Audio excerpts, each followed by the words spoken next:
नमस्कार। वीडियो की संख्या में देखते हैं इतिहास यानी भारतीय इतिहास। इसके अंतर्गत आधुनिक भारत का इतिहास हम देख रहे हैं और यह प्रारंभिक परीक्षा के लिए स्पेशल एलपीटी स्पेशल है।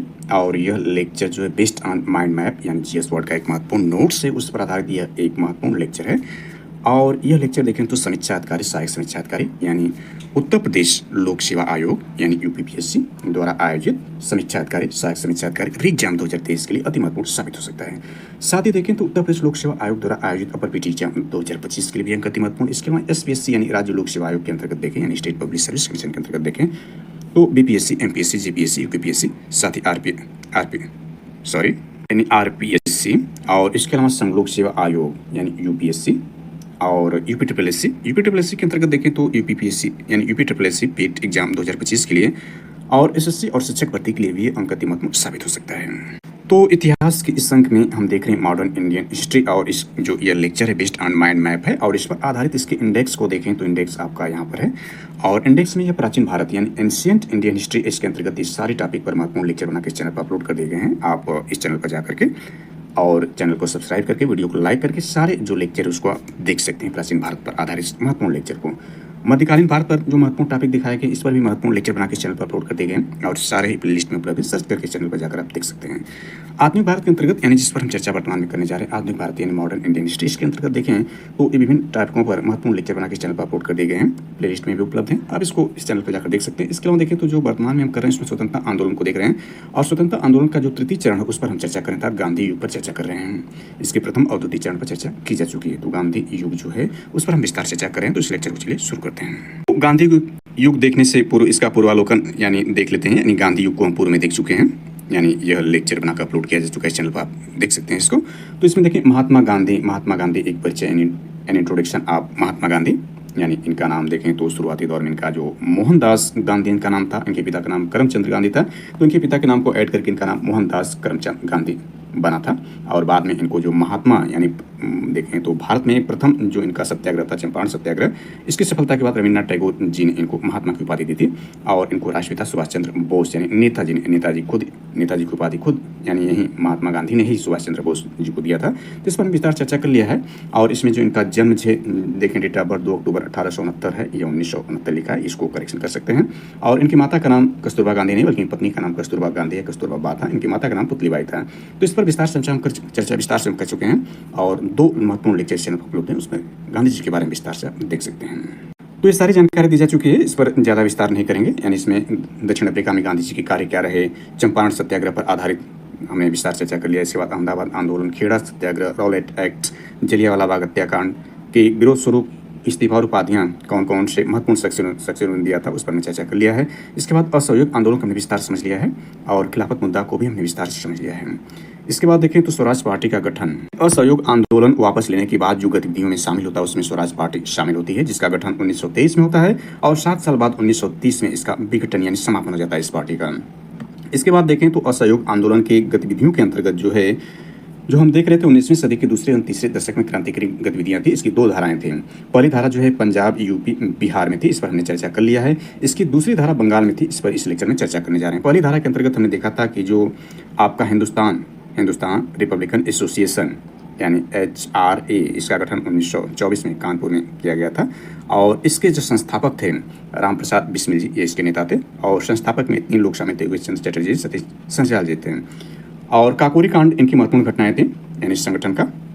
और काकोरी कांड के आधार पर हमने देखा कि जो इसमें यह बिस्मिल्लाह खान जो इस संगठन के नेता थे, अशफाकुल्लाह खां, राजेंद्र दाड़े और रोशन सिंह को काकोरी खनन कम करना चलाया गया और उनको फांसी दे दी गई थी और वहीं चंद्रशेखर आज़ाद फरार हो गए थे। बाद में ही जो है भगत सिंह शहीद आजम भगत सिंह के सुझाव पर जो है यानी हिंदुस्तान सोशलिस्ट रिपब्लिकन एसोसिएशन यानी ये सोशलिस्ट जो है भगत सिंह के सुझाव पर जो है इसमें ऐड किया गया था और इसका संगठन का नाम SHRA रखा गया और इसके यानी काकोरी षड्यंत्र के बाद HRA को पुनः संगठित किया गया, उसका नाम ये रखा गया। स्थापना यहाँ देखें 1928 में इसका किया गया, यह दिल्ली के फिरोज शाह कोटला मैदान में, जबकि SRA जो था इसका कानपुर में स्थापना 1924 में किया गया था और यह 1928 में दिल्ली के फिरोज शाह कोटला मैदान भगत सिंह, सचिन चंद्रशेखर और चंद्रशेखर आज़ाद के द्वारा किया गया था और इसके नेता कमांडर इन चीफ जो है चंद्रशेखर आज़ाद जी बनाए गए थे HSRA के। और इस संगठन के महत्वपूर्ण कार्यों में हमने देखा था कि इसमें लाला लाजपत राय जो थे सैंडर्स द्वारा लाठीचार्ज से इनकी मृत्यु होने के बाद इस संगठन के जो सदस्य थे 3 सदस्य भगत सिंह, चंद्रशेखर आजाद और राजगुरु ने सैंडर्स की हत्या कर दी थी। हालांकि ये ट्रेनर था, सैंडर्स एक नवयुवक ट्रेनर था। इन्होंने स्कॉट को मारना था, परंतु गलती से इसमें जो जयगोपाल था, जयगोपाल जो था यह पहचानने में गलती कर दिया था और बाद में ही जो जयगोपाल था यही जो है इनका मुखबरी करके सारी गतिविधियों की जानकारी देने का काम करता था। यानी मुखबरी करके यानी गद्दारी करके जयगोपाल जो है इन लोगों को पकड़वा दिया था। यानी इस संगठन में बहुत से जो उस दौरान देखें तो जो सीआईडी थी वो अपने बहुत से जो मुखबिरों को या गद्दारों को इस संगठन में शामिल की थी, जो इसके पतन का कारण बनती है। इसके बाद देखें तो इसमें एक महत्वपूर्ण बुक भगवती चरण बोहरा जी की होती है, द फिलॉसफी ऑफ बम। और भगवती चरण बोहरा जी की जो पत्नी थी वो दुर्गा जी थी, या इस संगठन के जो साथी इनको दुर्गा भाभी के नाम से जानते थे। ये भी बहुत महत्वपूर्ण क्रांतिकारी थी, यानी इन्होंने भी कंधा से कंधा मिला करके जो है इस संगठन में महत्वपूर्ण योगदान दिया था। अर्थात यह जो एक स्वतंत्रता संग्राम की महत्वपूर्ण नायिका थी दुर्गा जी, जिनको दुर्गा भाभी के नाम से लोग यानी क्रांतिकारी बुलाते थे। और इस संगठन में देखें तो उत्तर प्रदेश से कौन लोग शामिल थे हमने इस पर चर्चा कर लिया है, और इस संगठन पंजाब से कौन लोग शामिल थे इस पर भी मैंने विस्तार से चर्चा कर लिया है। और देखें तो भारत नौजवान सभा का संगठन 1926 में भगत सिंह ने किया था। लाहौर छात्र संगठन का भी भगत सिंह ने जो इसका गठन किया था या स्थापना किया था। इस पर भी मैंने विस्तार चर्चा कर लिया है। केंद्रीय विधानसभा बम घटना जो 8 अप्रैल 1929 को होती है, इसमें देखें तो ट्रेड डिस्प्यूट बिल यानी और पब्लिक सेफ्टी बिल के विरोध में भगत सिंह था बटुकेश्वर दत्त ने बम फेंका था। यह बम भगत सिंह स्वयं बनाए थे। यानी इसमें देखें तो जो जतिन दास थे जो बंगाल से संबंधित थे, यह बम बनाने भगत सिंह जो है सैंडर्स की हत्या करने के बाद ये लोग भेष बदल कर निकल जाते हैं बंगाल, और वहाँ पर जतिन दास से यह बम बनाने की विधि सीखते हैं। वहाँ पर यह पंजाब से जो ये भगवती चरण बोहरा उनकी पत्नी दुर्गा जी वहाँ पर उपस्थित रहती हैं, तो यह भगत सिंह को बम बनाना सिखाते हैं जतिन दास जी। जतिन दास जी वही हैं जो कि लाहौर जेल में भूख हड़ताल के दौरान 63 दिन तक भूख हड़ताल के बाद इनकी मृत्यु हो जाती है। और यह बम बनाना सीखते हैं, और यह जो बम फेंकते हैं यहाँ पर जो एक धमाका होता है, किसी को घायल करना नहीं होता है, वो केवल आवाज़ करने वाला बम भगत सिंह स्वयं बनाते हैं। यह भी एग्जाम दृष्टिकोण से महत्वपूर्ण है। तो इसमें भगत सिंह के साथ बटुकेश्वर दत्त जी थे बम फेंकने के साथ। तो यहाँ देख सकते हैं इसमें घटना के बाद भगत सिंह बटुकेश्वर दत्त जानबूझ की गिरफ्तारी दी, और इनको 22 मार्च ने यहाँ स्प्रिंट 23 मार्च 1931 को भगत सिंह राजगुरु और सुखदेव को लाहौर खड़े केस में फांसी दे दी गई थी। उद्देश्य क्या था देखें, ये जो है केंद्रीय विधानसभा बम घटना 8 अप्रैल 1929 में उद्देश्य इन लोगों का क्या था, किसी की हत्या नहीं अपितु सरकार को विरोध से अवगत कराना अर्थात तथा बहरे को सुनाना था। यानी बहरी अंग्रेज सरकार को सुनाने के लिए बम का धमाका इन क्रांतिकारियों ने किया था, जिसमें शहीद आदम भगत सिंह शामिल थे, और बम फेंकने वाले भगत सिंह के साथ बटुकेश्वर दत्त जी थे। तो इस सारी जानकारी पूर्व के लेक्चर में हम दे चुके हैं। अब दूसरी धारा पर इसमें विस्तार चर्चा करने जा रहे हैं। इसमें दूसरी धारा को विस्तार समझे तो बंगाल में क्रांतिकारी घटनाओं को इसमें देखें तो यह ध्यान दें कि इस दौरान बंगाल एक बार फिर क्रांतिकारी आतंकवाद की गतिविधियों का प्रमुख केंद्र बन गया। अनुशीलन और युगांतर जैसी पुरानी क्रांतिकारी समितियां फिर से सक्रिय उठी। यानी जो अनुशीलन समिति थी और युगांतर समिति थी, यानी पुरानी जो समितियां थी, इसको हमने पूर्व में देख लिया था। युगांतर पत्रिका के बारे में हमने देखा था कि 1906 में जो है वरिंद्र कुमार घोष जो अरविंद घोष के छोटे भाई थे एवं भूपेंद्र नाथ दत्त जो विवेकानंद के छोटे भाई थे ने 1906 में इन दोनों युवकों ने मिलकर युगांतर नामक समाचार पत्र निकाला था। यानी 1906 में, और यह 1925 की बात हो रही है। 1925 में सीआर दास की मृत्यु हो जाती है, तो उसके बाद ये घटनाएं हैं। लगभग देखें तो 19-20 साल बाद यह जो बंगाल में क्रांतिकारी घटनाएं पुनर्जागृत होती हैं। और अनुशीलन समिति देखें, यानी बंगाल में क्रांतिकारी आंदोलन जो था, यह युगांतर जो पत्रिका है, यानी इसमें वरिंद्र कुमार घोष जो अरविंद घोष के छोटे भाई थे और भूपेंद्र नाथ दत्त थे स्वामी विवेकानंद छोटे भाई थे, बंगाल संबंधित थे। 1906 में इन्होंने युगांतर नामक पत्रिका निकाली थी। इसके बाद अनुशीलन समिति देखें, ये जो ऊपर लिखा गया, इसकी स्थापना 1907 में यानी 1 साल बाद की जाती है। कलकत्ता में स्थापना की जाती है। इसके संस्थापक वरिंद्र घोष एवं भूपेंद्र दत्त, यानी वही दोनों लोग होते हैं। वरिंद्र घोष और भूपेंद्र दत्त के सहयोग से कलकत्ता में अनुशीलन समिति का गठन किया जाता है। इसका मुख्य उद्देश्य था खून के बदले खून। इस पर हम विस्तार चर्चा कर चुके हैं। तो देखें इसमें 20 या 19-20 साल बाद जो यहाँ पर घटनाएं होती है बंगाल में क्रांतिकारी घटनाएं, इस पर हम चर्चा करने जा रहे हैं। तो इसमें देखें, इनमें हेमचंद्र घोष तथा लीला नाग द्वारा गठित बंगाल स्वयंसेवक अथवा बी पार्टी यानी बी पार्टी बंगाल वॉलेंट्री यानी बी पार्टी और अनिल राय द्वारा गठित स्त्री संघ चर्चित रहे। इसमें ध्यान दें तो सीआर दास की मृत्यु जो 1925 में हो जाती है। सीआर दास की मृत्यु के बाद बंगाल में कांग्रेसी नेतृत्व 2 खेमे में बट गया। एक खेमे के नेता थे सुभाष चंद्र बोस जी। हमने सुभाष चंद्र बोस जी के बारे में विस्तार समझ लिया पूर्व लेक्चर में, तो जहाँ आवश्यकता पड़ेगी फिर विस्तार करेंगे इनके बारे में। तो एक यानी 2 खेमे में बट गया था सीआर दास जी की मृत्यु होने के बाद। एक खेमे के नेता थे सुभाष चंद्र बोस जी और दूसरे खेमे के नेता JS सेन गुप्त जी थे। यानी दूसरे खेमे के नेता JM सेन गुप्त जी थे। युगांतर गुट सुभाष बाबू यानी सुभाष चंद्र बोस के साथ हो गया और अनुशीलन गुट JM सेन गुप्त के साथ हो गया। जनवरी 1924 ईस्वी में गोपीनाथ शाह ने कलकत्ता के बदनाम पुलिस कमिश्नर चार्ल्स टेगार्ट की हत्या की। चार्ल्स टेगार्ट की हत्या किसने की? गोपीनाथ शाह जी ने किया 1924 ईस्वी में। हत्या का प्रयास किया, बल्कि प्रयास किया था, कर नहीं पाए थे, लेकिन गलती से एक अंग्रेज डे मारा गया, शाह को फांसी दे दी गई। तो गोपीनाथ शाह भी वेरी वेरी इंपॉर्टेंट है एग्जाम दृष्टिकोण से। अब इस नोट्स के माध्यम से देखते हैं तो 1925 में सीआर दास की मृत्यु के बाद अनुशीलन समिति और युगांतर समूह में क्रांतिकारी गतिविधियों को अंजाम दिया। इसमें आगे देखते हैं तो बंगाल में बड़े पैमाने पर महिला क्रांतिकारी शामिल हुई, यानी बंगाल में बड़े पैमाने पर महिला क्रांतिकारी शामिल हुई। कलकत्ता के कमिश्नर चार्ल्स टेगार्ट की हत्या करने के प्रयास में आरोपी गोपीनाथ शाह को फांसी दे दी गई। हमने देखा कि चार्ल्स टेगार्ट को जो हत्या गोपीनाथ शाह ने की, उनको फांसी दे दी गई। प्रीतिलता वाडेदार, कल्पना दत्त, सुनिधि चौधरी, शांति घोष, बीना दास आदि प्रमुख देखें तो यह बंगाल में बड़े पैमाने पर महिला क्रांतिकारी शामिल हुए थे। यह महिला क्रांतिकारी जो बंगाल से महिला क्रांतिकारी, उनमें एग्जाम दृष्टिकोण से महत्वपूर्ण पूछा जा सकता है कि बंगाल से महिला क्रांतिकारी कौन हैं? तो यह प्रीतिलता वाडेदार जी हैं, कल्पना दत्त जी, सुनिधि चौधरी जी, शांति घोष और बीना दास जी आदि प्रमुख हैं। चलिए आगे इसमें देखते हैं तो यह है चटगांव शस्त्रागार लूट अप्रैल 1930 की घटना को देख लेते हैं। यानी चटगांव आर्मरी रेड, यानी चटगांव जो शस्त्रागार है इसको आर्मरी रेड, शस्त्रागार मतलब आर्मरी रेड लूट अप्रैल 1930 की है। समय देखें तो 18 अप्रैल 1930, यानी अप्रैल का जो है 18 अप्रैल 1930 की घटना है। प्रमुख नेता सूर्यसेन जी, जिनको मास्टर दा के नाम से जाना जाता है, एग्जाम पूछा जाएगा कि मास्टर दा कौन है, तो सूर्यसेन जी हैं, यानी सूर्यसेन जी इसके प्रमुख नेता रहे चटगांव शस्त्रागार लूट के। तो पहले इस नोट्स में देखें तो सूर्यसेन नेतृत्वकर्ता, यानी ये लीडरशिप किसकी थी? सूर्यसेन जी की थी। अन्य सहयोगी, यानी अन्य सहयोगी इंपॉर्टेंट हैं इसमें अंतन सिंह लिखा है, लेकिन अनंत सिंह, गणेश घोष, लोकीनाथ बाउल इनके अन्य सहयोगी थे। सूर्यसेन हिंदुस्तान रिपब्लिकन आर्मी, यानी सूर्यसेन हिंदुस्तान रिपब्लिकन आर्मी चटगांव शाखा के प्रमुख थे। सूर्यसेन शिक्षक थे, यानी ये टीचर थे, सूर्यसेन शिक्षक थे। मास्टर दा इनका उपनाम था। सूर्यसेन का कथन था सहृदय क्रांतिकारी का विरोध गुण है, यानी सहृदयता क्रांतिकारी का विरोधी गुण या विरोध गुण है, या दूसरे शब्दों में कहें तो क्रांतिकारी का विरोधी गुण क्या है? तो यही सहृदयता है। इनके बारे में और विस्तार करते हैं तो देखें बंगाल के नए क्रांतिकारी संगठनों में सूर्यसेन द्वारा स्थापित, यानी सूर्यसेन द्वारा स्थापित क्या है? इसका नाम हमने देखा हिंदुस्तान रिपब्लिकन आर्मी।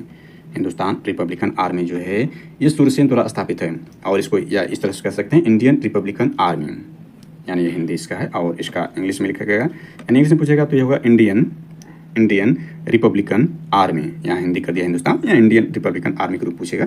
यानी इसको शॉर्ट फॉर्म कहें तो यह IRA किसके द्वारा स्थापित है? सूर्यसेन या मास्टर दा द्वारा स्थापित है। का विशिष्ट स्थान सूर्यसेन ने असहयोग आंदोलन में सक्रिय रूप से भाग लिया था, यानी एग्जाम दृष्टिकोण से पूछा जा सकता है कि सूर्यसेन जी जो है बंगाल संबंधित हैं, इन्होंने असहयोग आंदोलन में भाग लिया था कि नहीं? गांधी जी द्वारा जो चलाया गया था असहयोग आंदोलन में पार्टिसिपेट किया था कि नहीं? तो ये सहयोग लिया, यानी भाग किया था। सूर्यसेन ने असहयोग आंदोलन में सक्रिय, ध्यान देना ये भी सक्रिय रूप से भाग लिया था। आगे चलकर वो एक राष्ट्रीय स्कूल के शिक्षक बन गए और इसलिए वो सामान्यतः मास्टर दा के नाम से प्रसिद्ध थे। इसमें देखें सूर्यसेन ने क्रांतिकारियों के अपने गुट के साथ मिलकर नियमित सैनिक संगठन बना लिया। पूर्वी बंगाल के चटगांव नामक बंदरगाह पर, यानी पूर्वी बंगाल जो था, पूर्वी बंगाल मतलब आज देखें तो वह बांग्लादेश हो चुका है, तो पूर्वी बंगाल उस तरह पूर्वी बंगाल के चटगांव जो बंदरगाह है आज भी बांग्लादेश में है, चटगांव नामक बंदरगाह सूर्यसेन के नेतृत्व में वहाँ के युवक और युवतियों ने विद्रोह करने का प्रयत्न किया। सूर्यसेन ने भारतीय गणतंत्र सेना, यानी भारतीय गणतंत्र सेना, ये हिंदुस्तान रिपब्लिकन आर्मी है जिसकी स्थापना उन्होंने किया था। सूर्यसेन ने भारतीय गणतंत्र सेना यानी IRA की ओर से घोषणा जारी किया, जिसमें चटगांव, मेमनसिंह, बारिशाल के शस्त्रागारों पर एक ही समय हमला करने की योजना थी। सूर्यसेन उनके साथी अंबिका चक्रवर्ती, इनके साथी कौन थे? अंबिका चक्रवर्ती जी थे, और लोकनाथ बाल और गणेश घोष ने इस काम के लिए स्थानीय कॉलेजों और स्कूलों के विद्यार्थियों को प्रेरित किया। इसमें कल्पना दत्त और प्रीतिलता वाडेडकर, हमने देखा बंगाल से जो महत्वपूर्ण जो क्रांतिकारी महिलाएं शामिल थे उसमें प्रीतिलता वाडेदार ये भी इनके सहयोगी में शामिल थे सूर्यसेन के। तो इसमें कल्पना दत्त और प्रीतिलता वाडेडकर जैसी नवयुवतियाँ और आनंद गुप्ता टेगरावल जैसे नवयुवक इसमें शामिल थे। इन क्रांतिकारियों ने पुलिस शस्त्रागार सहायक टुकड़ी पर कब्जा करने, टेलीफोन एक्सचेंज और तार घरों को नष्ट करने के लिए 4 जत्थे भेजे। 65 युवक और युवतियों ने ब्रिटेन की भारतीय सेना की वर्दी पहनकर पुलिस शस्त्रागार पर 18 अप्रैल यानी ये घटना जो है 18 अप्रैल 1930 को 18 अप्रैल 1930 ईस्वी में हमला किया।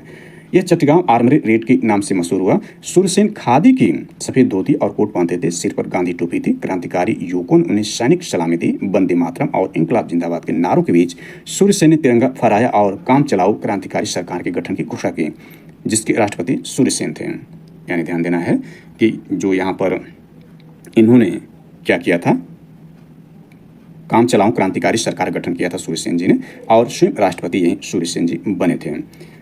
आर्मरी रेड मुकदमा यानी चटगांव शस्त्रागार लूट का जो मुकदमा चलाया गया था पकड़ने के बाद, मुकदमे के फलस्वरूप नए क्रांतिकारियों को अंडमान में आजीवन कारावास की सजा दी गई। प्रीतिलता वाडेकर ने, जिन्होंने एक टुकड़े के साथ एक यूरोपीय क्लब पर हमला किया था, कैद होने से बचने के लिए आत्महत्या कर ली। यानी ये जो थी इन्होंने आत्महत्या कर ली, सुसाइड कर लिया था। कल्पना दत्त गिरफ्तार कर ली गई और टेगरा बल लड़ते लड़ते मारे गए। यानी कल्पना दत्त को गिरफ्तार कर लिया गया था और जो टेगरा बल जो नए युवक था वो लड़ते लड़ते मारा गया था, यानी मारे गए थे, शहीद हो गए थे। 16 फरवरी 1933 ईस्वी को सूर्यसेन गिरफ्तार कर लिए गए। यानी घटना 30 में होती है। इसके बाद लगभग 3 साल बाद जो है सूर्यसेन को गिरफ्तार कर लिया गया, मुकदमा चला और 12 जनवरी 1934 ईस्वी को उन्हें फांसी पर लटका दिया गया। इनको भी फांसी दे दी गई। भारत के वीर महान सपूतों में सूर्यसेन भी शामिल हैं।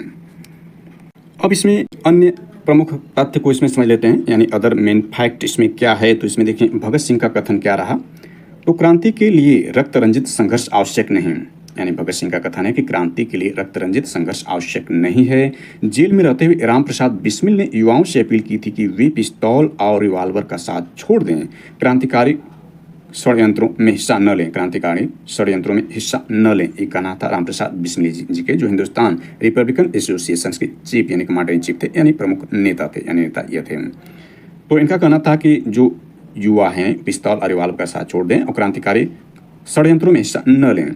अपने अंतिम दिनों में भगत सिंह का झुकाव मार्क्सवाद की ओर हो गया था। इंपॉर्टेंट एग्जाम दृष्टिकोण से अपने अंतिम दिनों में भगत सिंह का झुकाव जो था मार्क्सवाद की ओर हो गया था। इसमें थोड़ी जानकारी ऐड कर लेते हैं। इसमें महिला क्रांतिकारियों के बारे में एग्जाम दृष्टिकोण से वेरी वेरी इंपॉर्टेंट है। बंगाल से जो महिला क्रांतिकारी जुड़ी हुई थी, तो उसमें देखें तो यह है कि चटगांव शस्त्रागार हमले के उपरांत, यानी चटगांव शस्त्रागार हमला को हमने देख लिया कि उपरांत बंगाल में क्रांतिकारी आतंकवादी गतिविधियों में अचानक तेजी आ गई। 2 क्रांतिकारियों ने बंगाल के कारागार महानिरीक्षक के कार्यालय में गोली मारकर उनकी हत्या कर दी। दिसंबर 1931, यानी हमने देखा जो चटगांव वाली घटना है वो 18 अप्रैल 1930 की है। इसके बाद जो है दिसंबर 1931 ईस्वी में कोमिला की 2 स्कूली, यानी कोमिला जो जगह है बंगाल में, तो कोमिला की 2 स्कूली छात्राओं, जिसमें शांति घोष ये स्कूली छात्रा जो दौरान थे, और सुनीति चौधरी, यानी सुनीति चौधरी ये स्कूली छात्रा कहाँ की छात्रा थी, ये कोमिला की 2 स्कूली छात्राओं शांति घोष और सुनीति चौधरी ने वहाँ के जिलाधिकारी की गोली मारकर हत्या कर दी। यानी जो वहाँ का जिलाधिकारी था, डीएम था, डिस्ट्रिक्ट मजिस्ट्रेट था, उसकी हत्या कौन की थी?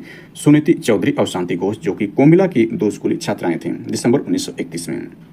फरवरी 1932 ईस्वी में बीना दास ने, यानी बीना दास हैं, फरवरी 1932 ईस्वी में बीना दास ने कलकत्ता विश्वविद्यालय के दीक्षांत समारोह में उपाधि ग्रहण करते समय बंगाल के गवर्नर को गोली मार दी थी। यानी बीना दास ने किसको गोली मारी थी? बंगाल के गवर्नर को गोली मार दी थी। कब मारी थी? कलकत्ता विश्वविद्यालय के दीक्षांत समारोह में उपाधि ग्रहण करते समय। अब आगे इसमें देखते हैं साइमन कमीशन के बारे में। तो साइमन कमीशन के बारे में देखें, इसकी बैकग्राउंड या भूमिका पहले सबसे समझ लेते हैं। साइमन कमीशन क्या था? तो 1919 ईस्वी के एक्ट में 10 वर्ष इसकी समीक्षा का प्रावधान था। यानी 1919 का जो एक्ट था उसमें उसके समीक्षा का प्रावधान 10 वर्ष अर्थात 1929 में समीक्षा का प्रावधान उसमें किया गया था। किंतु 1929 ईस्वी ब्रिटेन में आम चुनाव होने के कारण सरकार ने 8 नवंबर 1927 ईस्वी को इसकी घोषणा कर दी, यानी 2 साल पहले इसकी घोषणा कर दी। कमीशन में ब्रिटिश संसद के 7 सदस्य सम्मिलित थे। इसमें हाउस ऑफ कॉमन्स में लिबरल पार्टी की साइमन अध्यक्ष बनाया गया था। हाउस ऑफ लॉर्ड्स में कंजर्वेटिव पार्टी की बाथम और स्टेट कोना था। हाउस ऑफ कॉमन्स में लेन फैक्स और कैर्डिगन, हाउस ऑफ कॉमन्स में लेबर पार्टी की इटली और बर्नोट हार्टसोन अन्य सदस्य थे। कमीशन के सभी सदस्य यूरोपीय थे और भारत में इसके विरोध का यही सबसे बड़ा कारण था। यानी जो कमीशन बनाया गया था इसमें 7 सदस्य यूरोपीय थे और भारत में इसी का सबसे बड़ा विरोध था कि इसमें कोई भारतीय नहीं थे। 7 सदस्य जो है वह अंग्रेज थे। यानी भारतीय मुद्दों पर जो बनाया गया था यह समिति, उसमें कोई भी भारतीय का न होना, ये इसके विरोध का सबसे बड़ा कारण था साइमन कमीशन के। तो यहाँ पर सबसे पहले साइमन कमीशन को समझने से पहले एक्ट 1919 को यहाँ पर देख लेते हैं। देख सकते हैं भारत शासन अधिनियम 1919 जिसकी समीक्षा के लिए जो है यह सामन कमीशन का गठन 2 वर्ष पूर्व 1927 में किया गया था, 8 नवंबर 1927 को। तो इसके जो भारतीय शासन अधिनियम 1919 को सबसे पहले देख लेते हैं। तो इसको किस नाम से जानते हैं? तो मॉन्टेग्यू चेम्सफोर्ड सुधार के नाम से जानते हैं। ये नाम से प्रसिद्ध है। मॉन्टेग्यू भारत का राज सचिव था, जबकि चेम्सफोर्ड भारत में वायसराय था। उद्देश्य भारत में उत्तरदायी सरकार की स्थापना करना था। इस अधिनियम की समीक्षा हेतु 10 साल बाद आयोग के गठन की बात की गई थी। नवंबर 1927 में सामन कमीशन गठित किया गया था। यानी 10 साल बाद 29 में होना था, लेकिन 29 में क्या था कि ब्रिटेन में आम चुनाव के कारण इसको जो है 8 नवंबर 1927 में से गठन कर दिया गया था। अंग्रेजों द्वारा भारत में स्वशासन लागू करने का पहला प्रयास था। यानी स्वशासन लागू करने का पहला प्रयास था, हमने इसको देख लिया था, जो कि लॉर्ड रिपन जो है भारत में स्थानीय स्वशासन का जनक माना जाता है। वहाँ से स्थानीय स्वशासन की शुरुआत होती है भारत में। तो अंग्रेजों द्वारा भारत में स्वशासन लागू करने का पहला प्रयास है भारतीय शासन अधिनियम 1919 के अंतर्गत है। तो इसमें सारी जानकारी दी गई है। इस जानकारी को हम विस्तार से चर्चा नहीं करने जा रहे हैं। हम ये सामन कमीशन के बारे में देख रहे थे। तो सामन कमीशन जो है यह कब गठित किया गया और क्यों गठित किया गया, ये जानकारी इसमें देखी जा सकती है। इससे पूर्व ये देख लेते हैं भारत परिषद अधिनियम 1919 को देख लें। तो इससे मार्ले मिंटो सुधार के नाम से प्रचलित है। इसमें मार्ले भारत का राज सचिव था, जबकि मिंटो भारत का वाइस राष्ट्रपति था। राजेंद्र प्रसाद ने मिंटो को सांप्रदायिक निर्वाचक का जनक कहा। ध्यान देना है कि यह जो राजेंद्र प्रसाद हमारे स्वतंत्र भारत के प्रथम राष्ट्रपति बनाए गए थे, बाबू राजेंद्र प्रसाद जी। इन्होंने मिंटो क्या कहा था? मिंटो कौन था? ये मिंटो भारत का वायसराय था, का सांप्रदायिक निर्वाचन का जनक यह है। महात्मा गांधी ने इस एक्ट को सर्वस्व नाश करने वाला एक्ट कहा था।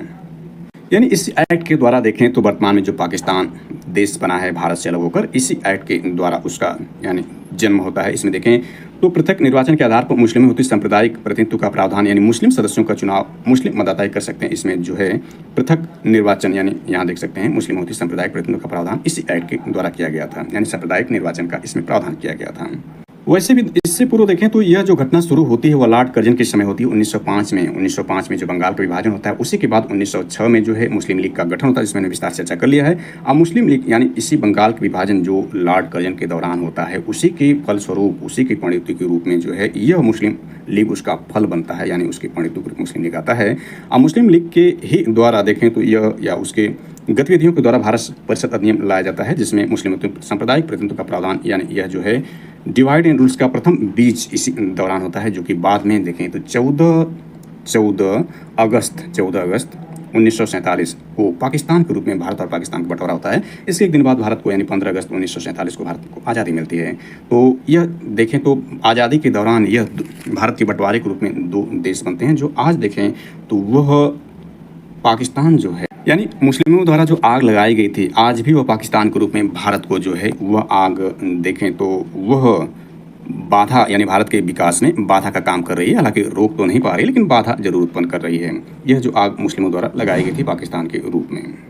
यूँ कहें तो भारत जो अखंड भारत था उसकी संस्कृति और सभ्यता साझा सभ्यता के दोनों ही हकदार हैं, यानी भारत और पाकिस्तान। यानी अखंड भारत के रूप में देखें तो जिसमें पाकिस्तान, बांग्लादेश और अफगानिस्तान, नेपाल, म्यांमार इत्यादि जो अखंड भारत के अंतर्गत हैं, सारे ही देखें तो भारत की संस्कृति और सभ्यता की धरोहर के रूप में हैं। लेकिन अंग्रेजों द्वारा जो आग लगाई गई थी इस तरह से सांप्रदायिक निर्वाचन का, उसके फल के रूप में जो है पाकिस्तान का जन्म होता है, जिसमें यह पश्चिमी पाकिस्तान जो आज पाकिस्तान है और पूर्वी पाकिस्तान जो बांग्लादेश आज है।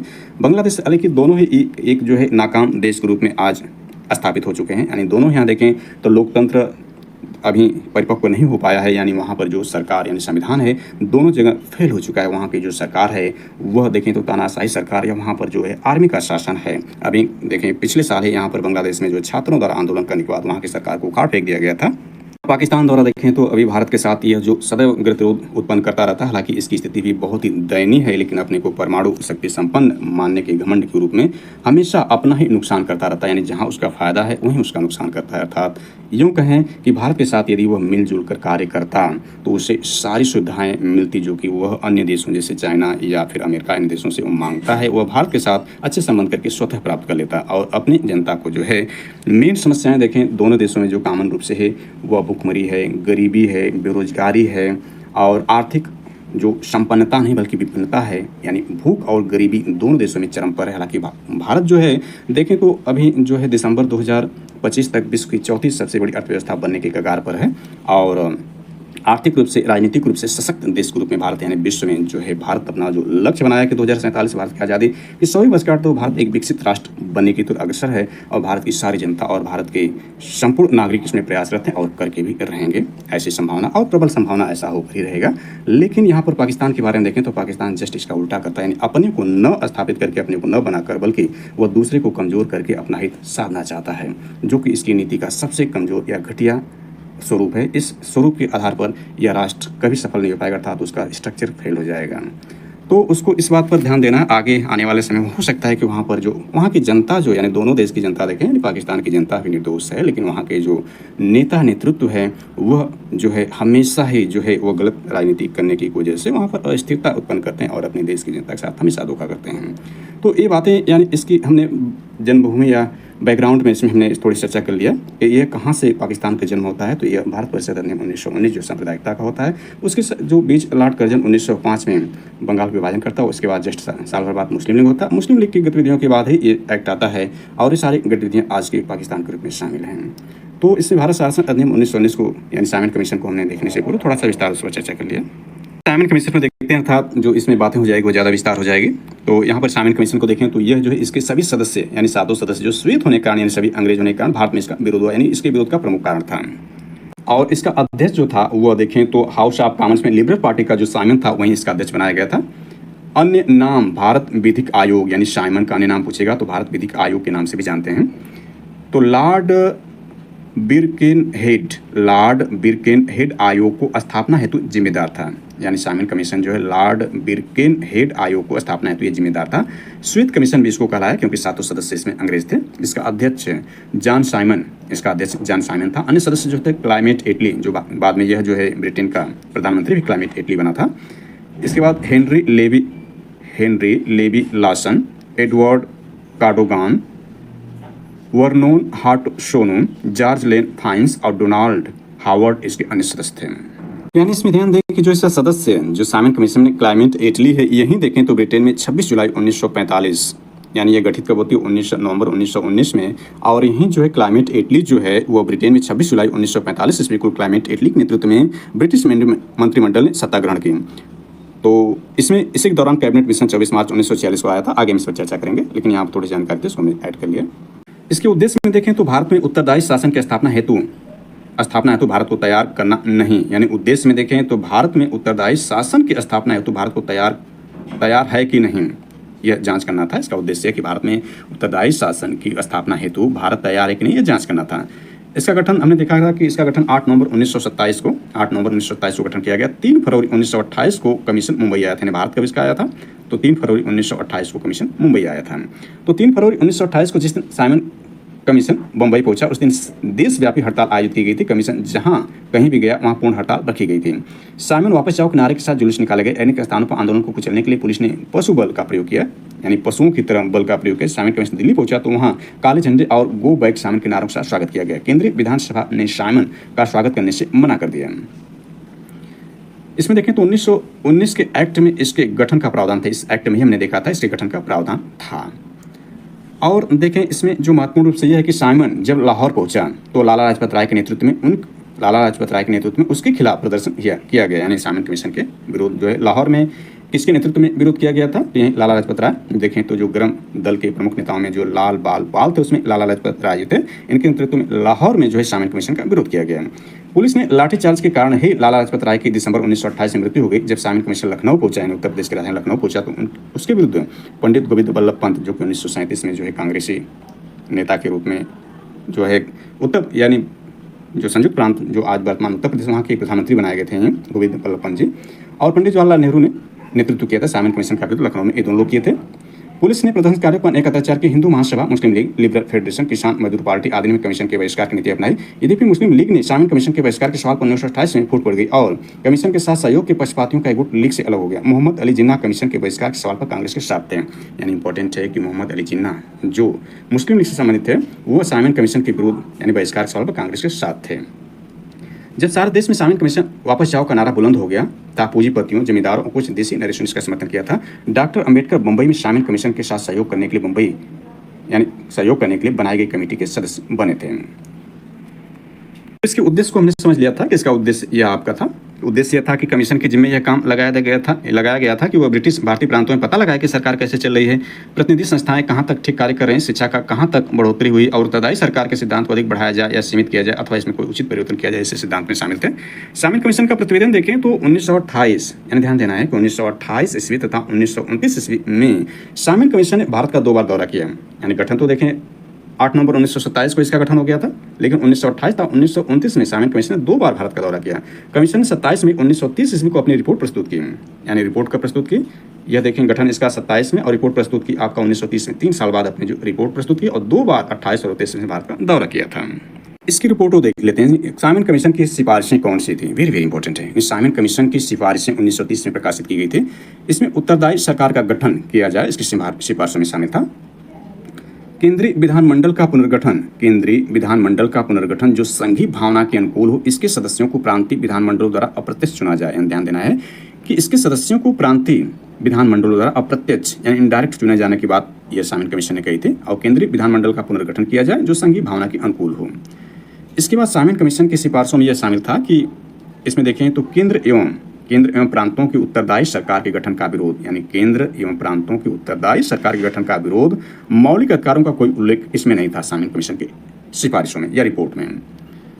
आगे इसमें देखते हैं तो सांप्रदायिक आधार पर चुनाव जारी रहे, जो कि 1909 में सांप्रदायिक आधार पर जो एक्ट लाया गया था। तो यह साइमन कमीशन कहता है, सिफारिश में थी कि सांप्रदायिक आधार पर चुनाव जारी रहे, वयस्क मताधिकार आधारित प्रत्यक्ष चुनाव यानी वयस्क मताधिकार आधारित प्रत्यक्ष मतदान नहीं हो, ये इसकी सिफारिशों में शामिल है।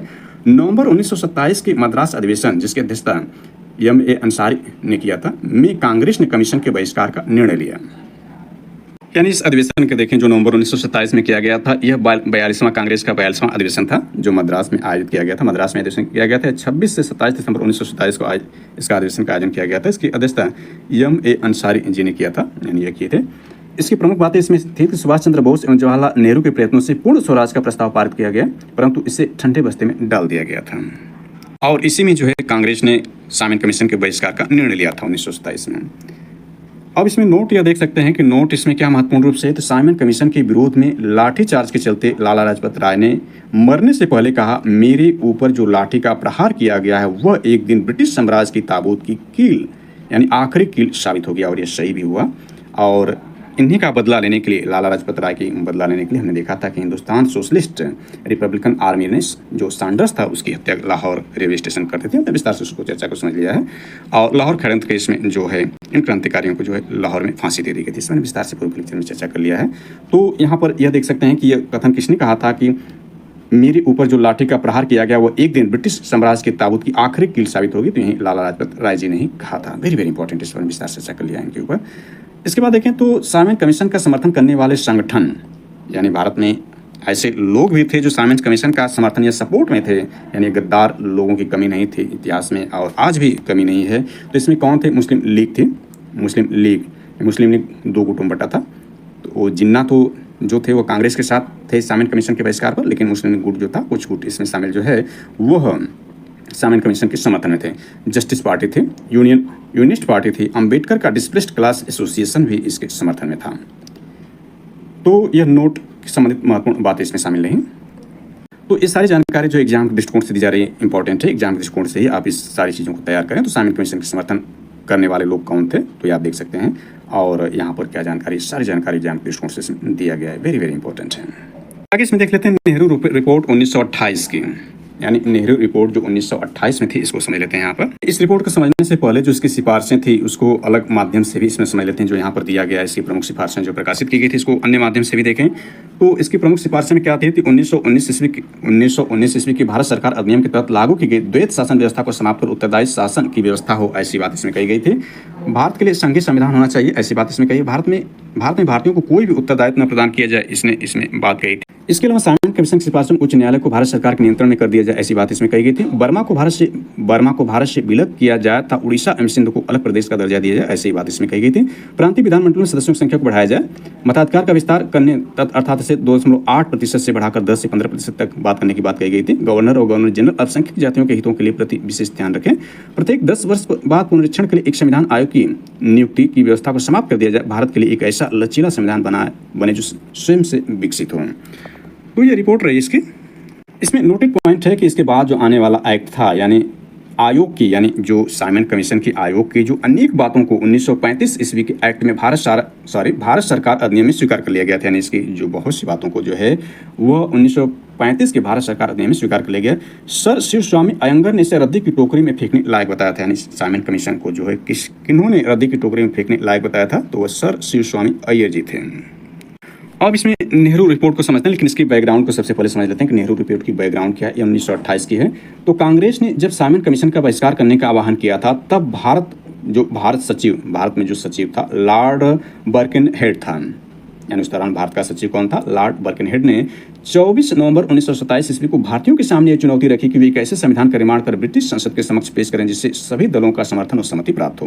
कांग्रेस ने चुनौती को स्वीकार किया और 28 फरवरी 1928, यानी ध्यान देना 28 फरवरी 1928 को दिल्ली में सर्वदलीय सम्मेलन बुलाया गया, जिसमें 29 संस्थानों में भाग लिया था। कुछ मौलिक बातों को निश्चित करने के बाद इसकी बैठक स्थगित हुई और 10 मई 1928 ईस्वी को डॉक्टर अंसारी की अध्यक्षता में बम्बई में इसकी दोबारा बैठक हुई, जहां पर भारत के संविधान का प्रारूप तैयार करने के लिए 9 व्यक्तियों की कमेटी नियुक्त की गई थी। पंडित जवाहरलाल नेहरू इस कमेटी के अध्यक्ष थे।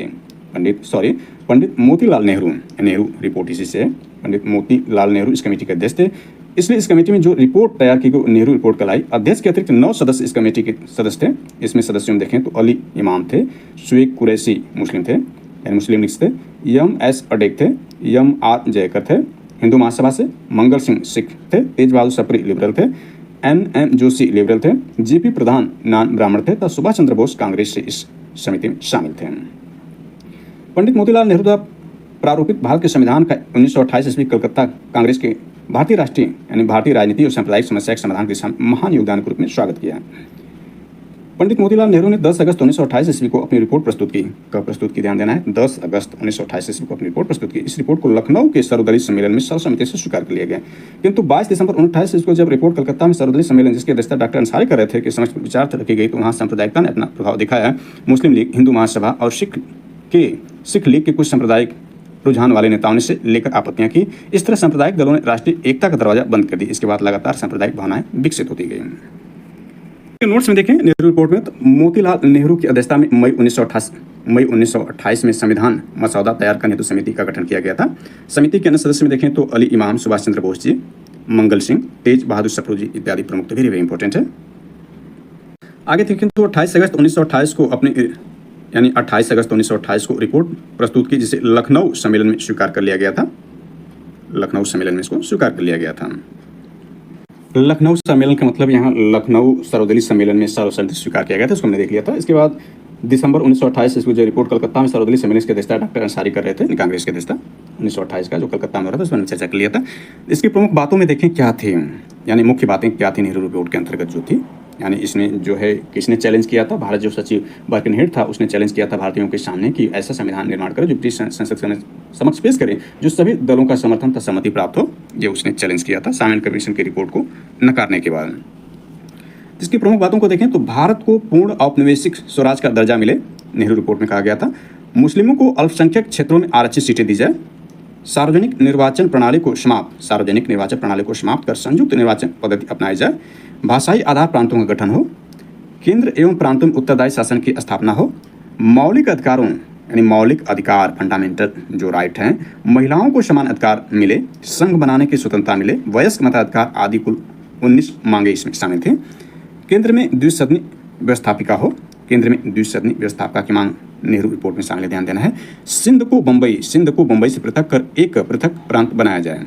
यानी सिंध को, उस दौरान सिंध बंबई में ही था, तो सिंध को बंबई से पृथक कर एक पृथक प्रांत बनाया जाए। भारत हेतु उच्चतम न्यायालय, प्रतिरक्षा समिति, संघ, लोक सेवा आयोग की स्थापना की जाए। यानी भारत हेतु क्या किया जाए? उच्चतम न्यायालय यानी सर्वोच्च न्यायालय बनाया जाए। प्रतिरक्षा समिति, संघ, लोक सेवा आयोग की स्थापना की जाए। नेहरू समिति में शामिल, वेरी इंपॉर्टेंट है। भारत एक धर्मनिरपेक्ष राज्य होगा, यानी भारत एक सेकुलर राज्य होगा, ऐसी बात जो है नेहरू रिपोर्ट 1928 में ही शामिल है।